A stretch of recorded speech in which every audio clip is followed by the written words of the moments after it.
کہ حضور غلطی ہوگی معاف کر دیجیے. سرکار غریب نواز نے پھر واپس پانی کر دیا.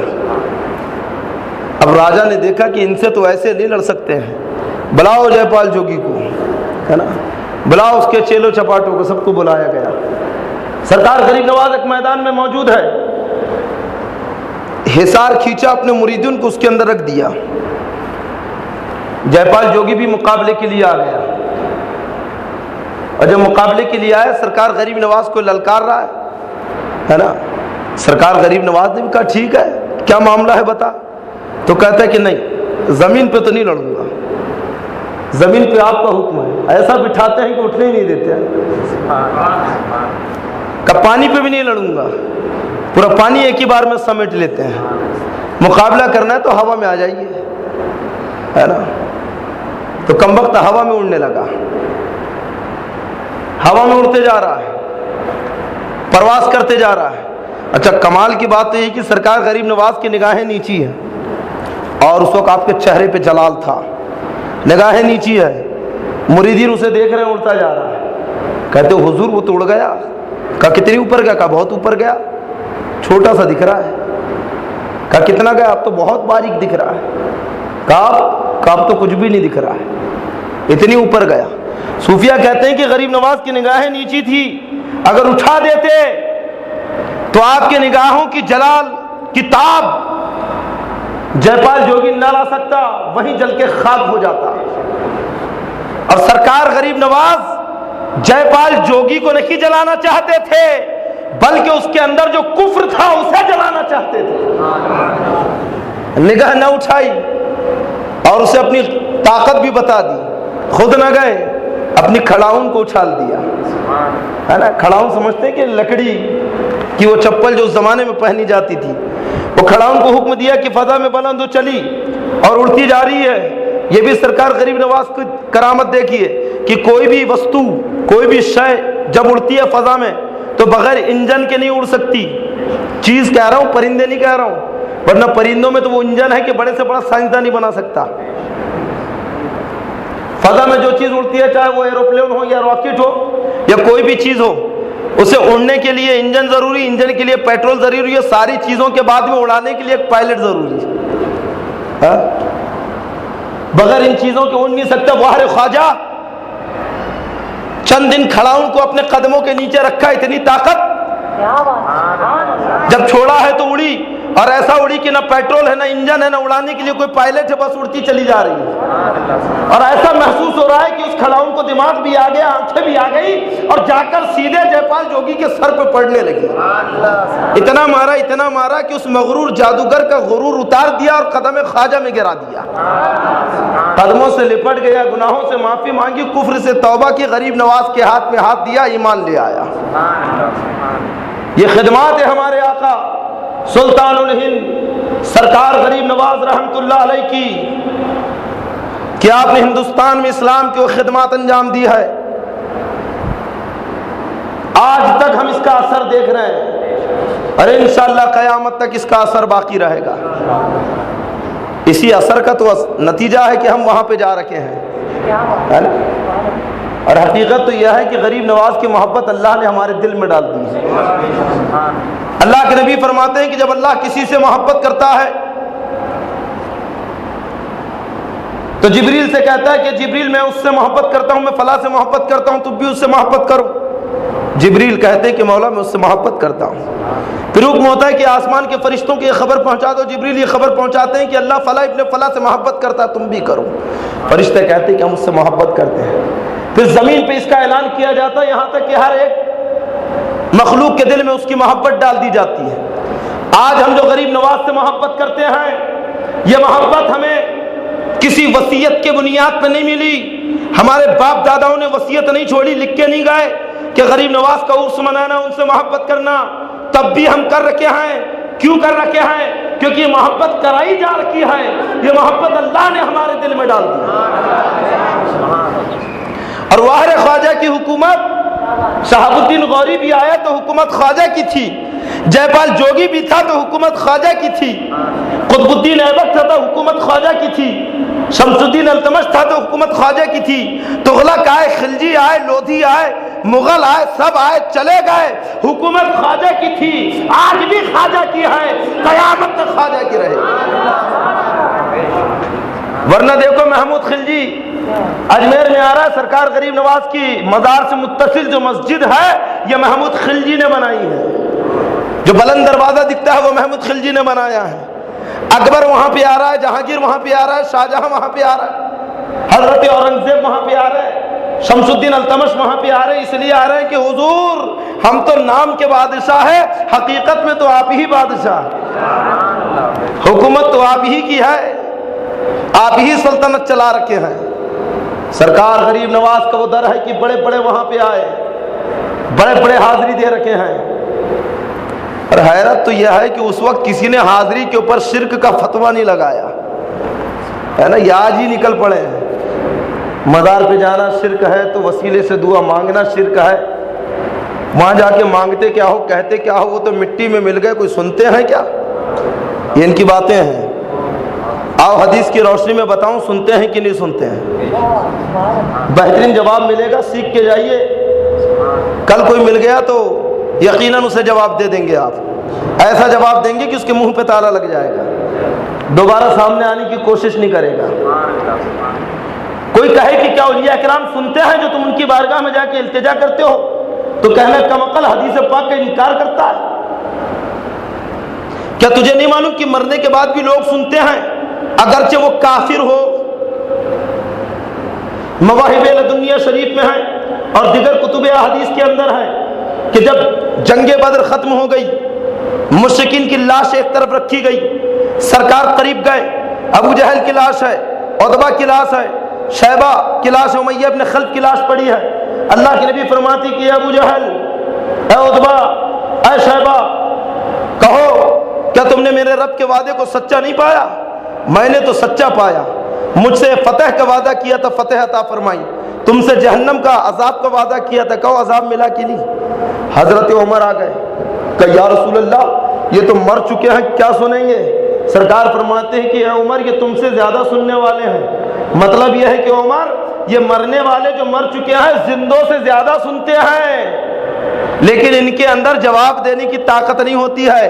کتنا زیادہ سنتے ہیں تو یہ بھی بتا دوں، ہے نا؟ آج لوگ کہتے ہیں کہ غریب نواز تو اجمیر میں ہے، تم ناگپور میں ہو اور یہاں سے کہہ رہے ہو کہ اے غریب نواز ہماری مدد کرے، اللہ کی بارگاہ میں دعا کرے، ہمارے یہ معاملے ہیں اسے حل کرے۔ وہ تو اجمیر میں کیا سن رہے ہیں؟ آؤ اسی کا جواب دیتا ہوں کہ مردوں کے سننے کی طاقت، جو عام مردے ہیں ان کی طاقت کا عالم کیا ہے؟ قوت سماعت کا۔ اور جب ان کی طاقت کا یہ عالم ہے تو اللہ والوں کی قوت سماعت اور سننے کی طاقت کا عالم کیا ہوگا؟ اللہ کے نبی فرماتے جب قبرستان میں جاؤ تو قبر والوں کو سلام کرو۔ پھر یہ حدیث ہے کہ نہیں؟ سب کو معلوم ہے حدیث ہے، السلام علیکم یا اہل القبور، کہتے نا قبر والوں تمہیں سلام ہو۔ اب مجھے آپ یہ بتاؤ کہ جب آپ قبرستان میں جاتے ہو تو کیا لاؤڈ اسپیکر کے اندر چیخ کے کہتے ہو اے قبر والوں سلام ہو؟ ہاں، یا زور سے کہتے ہو؟ دل کی دل میں کہتے ہو؟ سلام آدمی کیسا کرتا ہے قبرستان میں؟ دل میں کرتا ہے کہ نہیں؟ اچھا یہ بتاؤ کہ جب قبرستان میں پہنچے اور قبرستان 2 ایکڑ کے اندر پھیلا ہوا ہے، 2 ایکڑ میں قبرستان، جب آپ گئے تو کیا ہر ایک قبر کے پاس جا کے سلام کرتے ہو؟ نہیں، قبرستان کے گیٹ میں قدم رکھا کہ السلام علیکم اہل القبور۔ کہو یہ عقیدہ ہے کہ نہیں کہ قبرستان میں جتنے سنی صحیح عقیدہ مسلمان مدفون ہیں انہیں سلام پہنچ گیا؟ اگرچہ وہ قبرستان کے آخری کونے میں ہو، منو مٹی کے نیچے دبا ہے، اس نے بھی آپ کی آواز کو سن لیا، سنا کہ نہیں؟ اب یہ سلام آپ نے کیسا کیا تھا؟ دل میں۔ آپ قبرستان میں پہنچے، گیٹ کے اوپر دل میں سلام کیا، لیکن قبرستان کے دوسرے کونے کے اندر مٹی کے نیچے ایک آدمی دبا ہے، مرے ہوئے 100 سال ہو گئے، لیکن وہ قبر کے اندر آپ کی آواز بھی سن رہا ہے، آپ کو پہچان بھی رہا ہے اور سلام کا جواب بھی دے رہا ہے۔ اور ضروری نہیں کہ سبھی اللہ والے ہو، کوئی ایسا بھی تھا جو دنیا میں شرابی تھا، جواری تھا، کبابی تھا، زانی تھا، چغل خور تھا، نہ جانے کیا کیا تھا، لیکن مرنے کے بعد اس کی سننے کا پاور اتنا بڑھ گیا کہ قبر کے اندر دلوں کی آواز کو سن لے. تو جب ایک عام آدمی مرنے کے بعد اتنا سن سکتا ہے تو بتاؤ غریب نواز کتنا سنتے ہوں گے. جب ایک عام مردہ قبرستان کی گیٹ پہ سلام کیا جائے تو دوسرے کونے میں اس کے دل کی آواز سن لیتا ہے, تو یقیناً ہمارے غوث, ہمارے خواجہ یہاں سے ہماری آوازوں کو سنتے ہیں, ہماری التجاؤں کو سنتے ہیں. اچھا, ان کا اعتراض یہ بھی ہے کہ جب سنتے ہیں تو پھر فائدہ کیا ہے نا, تو اس کا بھی جواب حدیث کی روشنی میں. اللہ کے نبی فرماتے ہیں کہ قبرستان میں جوتے پہن کے نہ جاؤ, حدیث ہے نا سرکار کی. اگر تم جوتے پہن کے جاؤ گے انہیں تکلیف ہوگی تو تمہیں تکلیف ہوگی. کیا مطلب؟ تم جوتے پہن کے جاؤ گے, تمہارے جوتے کی آواز سے میت کو تکلیف ہوگی, اور جب میت کو تکلیف ہوگی تو کہیں ایسا نہ ہو کہ تمہیں بددعا دے دے, اور جب تمہیں بددعا دے دے تو تمہیں نقصان نہ پہنچ جائے, تمہیں تکلیف نہ ہو جائے. اس لیے سرکار نے کہا کہ جوتے پہن کے نہ جاؤ. تو معلوم ہوا کہ مردوں کی بددعا سے نقصان پہنچ سکتا ہے, اور جب مردوں کی بددعا سے نقصان پہنچ سکتا ہے تو اللہ کے ولیوں کی دعا سے فائدہ پہنچ سکتا ہے. اور پہنچ سکتا نہیں ہے بلکہ پہنچتا ہے. جب ایک عام آدمی قبر میں بددعا دے دے, نقصان پہنچ جائے, تو ہمارے خواجہ قبر میں دعا دے دے تو کہو فائدہ پہنچے گا کہ نہیں. اور ہم بارگاہ غوث میں جا کر, بارگاہ خواجہ, بارگاہ تاج الدین میں جا کر یہی تو کہتے ہیں کہ حضور ہمارے حق میں دعا فرمائے. یہی تو کہتے ہیں حضور ہمارے لیے دعا کرے. کب عقیدہ ملا کہ نہیں؟ جب عام قبروں پہ جانا جائز تو اللہ والوں کی قبروں پہ جانا بدرجہ اولا جائز. جب عام قبروں پہ فاتحہ پڑھنا جائز تو اللہ والوں کی مزاروں پہ بدرجہ اولا جائز. اور اللہ والے سنتے بھی ہیں, مدد بھی کرتے ہیں, اللہ انہیں تصرفات عطا فرماتا ہے. آپ کے ذہن کے مطابق ایک جواب اور ان کے لیے جو کہتے ہیں کہ مزاروں پہ حاضری دینا شرک ہے نا. یہ تو آج کہہ رہے ہیں اگر یہ شرک کا فتویٰ تم مطلق دے دو تو حضرت امام شافعی حضرت امام اعظم کی بارگاہ میں حاضر ہوتے تھے, حضرت عائشہ صدیقہ سرکار کی بارگاہ میں, پھر حضرت صدیق اکبر حضرت عمر کی بارگاہ میں حاضری دیا کرتی تھی. اور حاضری بھی کیسے؟ حضرت عائشہ صدیقہ جب سرکار کا وصال ہوا تو بارگاہ مصطفیٰ میں حاضر ہو رکھی ہیں. جب حضرت صدیق اکبر کا وصال ہوا تو سرکار کی بارگاہ میں اور حضرت صدیق اکبر کی بارگاہ میں حاضری دے رکھی ہے. اور جب حضرت عمر کا انتقال ہوا تو حضرت عائشہ چہرہ ڈھانپ کر نقاب کرتے ہوئے حاضری دے رکھی ہے. گویا اپنے اس فعل سے خبر دے رکھی ہے کہ پہلے تو میرے شوہر میرے آقا تھے, پھر اس کے بعد میرے والد صدیق اکبر تھے, پھر اس کے بعد عمر آ گئے, اور جب عمر آئے تو میں ان سے پردہ کر رکھی ہوں, اس لیے کیونکہ یہ اپنی قبر کے اندر زندہ بھی ہے اور مجھے دیکھ بھی رہے ہیں. اور اگر شرک کا فتویٰ دیتے ہو تو پھر غریب نواز کے اوپر بھی فتویٰ لگ جائے گا, جو حضرت داتا گنج بخش کی بارگاہ میں 1-2 دن نہیں 40 دن تک قیام فرمائے تھے.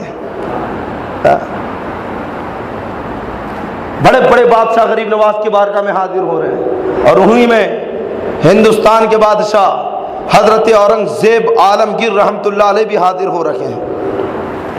اور حاضر ہو کر یہی تو تصور دے رکھے ہیں کہ مزارات پہ حاضری جائز ہے, ان سے مانگنا بھی جائز ہے, اور ان کی بارگاہ سے ملتا ہے, اس پہ عقیدہ اور یقین ہونا بھی ضروری ہے. یہ نظریہ ہم نے نیا ایجاد نہیں کیا ہے, یہ حضرت اورنگزیب کا نظریہ ہے. اگر فتویٰ ہم پہ لگاتے ہو تو ہم پہ بعد میں لگانا, پہلے حضرت اورنگزیب پہ لگانا ہے نا. آپ ہی نے تو سکھایا ہے کہ ان سے جاؤ اور مانگو. نہیں تو دیکھو بارگاہ خواجہ میں حاضر ہوئے, اور جب حاضر ہوئے تو کیا دیکھتے ہیں کہ ایک اندھا بیٹھا ہوا ہے, آنکھیں جا چکی, اندھا ہے, بیٹھا ہے. اورنگزیب کہتے کب سے بیٹھے؟ کہا حضور ایک عرصہ ہو گیا. کہا ایک عرصہ ہو گیا ابھی تک اندھا ہے, آنکھیں نہیں آئی؟ کہا نہیں آئی. کہا کم عقل تو نے مانگا نہیں ہے, یہ بارگاہ غریب نواز ہے, یہاں سے کیا نہیں ملتا ہے؟ مانگنے کے لیے خلوص چاہیے, نیت کی درستگی چاہیے. تو نے مانگا نہیں ہے, مانگتا تو یقیناً مل جاتا, اب مانگے گا ہے نا. حضرت اورنگزیب کہتے ہیں کہ فاتحہ پڑھنے کے لیے جا رہا ہوں اور جب باہر نکلوں گا تو تیری آنکھیں آ جانی چاہیے، اور اگر نہیں آئی تو تیرا سر قلم کر دوں گا۔ حضرت اورنگزیب اندر چلے گئے، اندھا تو تھا، کوئی دیکھ نہیں سکتا تھا، کوئی پرواہ نہیں کی۔ بازو والے سے پوچھ لیا بھائی کون صاحب تھے اتنی دھمکی دے گئے؟ تو بازو والا کہتا ہے کہ ارے اورنگزیب تھے۔ تو سپڑا گیا، کون اورنگزیب؟ وہ سلطان الہند، ہندوستان کے بادشاہ عالمگیر تو نہیں؟ کہاں بھائی؟ جیسے ہی حضرت اورنگزیب عالمگیر کا نام سنا، سر سے لے کر پیر تک کانپ گیا، بدن کا رونگٹا رونگٹا کھڑا ہو گیا، بارگاہ خواجہ کی جالی کو تھام لیا۔ اب چیخ کے کہتا ہے کہ غریب نواز، اب تک تو آنکھوں کا سوال تھا، اب تو جان کا سوال ہے۔ اورنگزیب ہے اورنگزیب، وعدے کے بڑے پکے ہیں، اگر آنکھیں نہ آئی تو گردن مار دیں گے۔ اے غریب نواز، اب تو آنکھیں عطا کر دیجئے، اور آنکھیں عطا کر کے اس غریب کی جان بچا لیجئے۔ رو رہا ہے، گڑ گڑا رہا ہے۔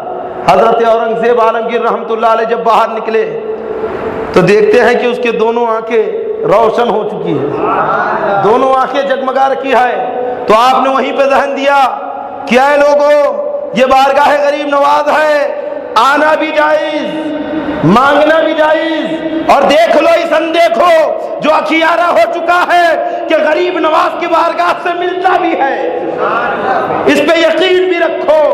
تو یہ یقین دہانی اورنگزیب دلا رکھے ہیں، مانگنے کا عقیدہ اورنگزیب دے رکھے ہیں،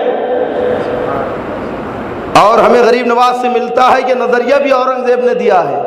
اب اگر تم ہمیں غریب نواز کی بارگاہ پہ حاضری پر شرک کا فتویٰ دیتے ہو تو ہمیں بعد میں دینا، لیکن پہلے اورنگزیب کو دو۔ حضرت اورنگزیب کے اوپر پہلے فتویٰ لگاؤ۔ کبھی نہیں لگائیں گے، اور جس دن لگا دیے تو اس دن فتوی عالمگیری سے ہاتھ دھونا پڑے گا۔ ہاں کیا سمجھے؟ فتوی عالمگیری حضرت اورنگزیب عالمگیر کی جمع کردہ ہے۔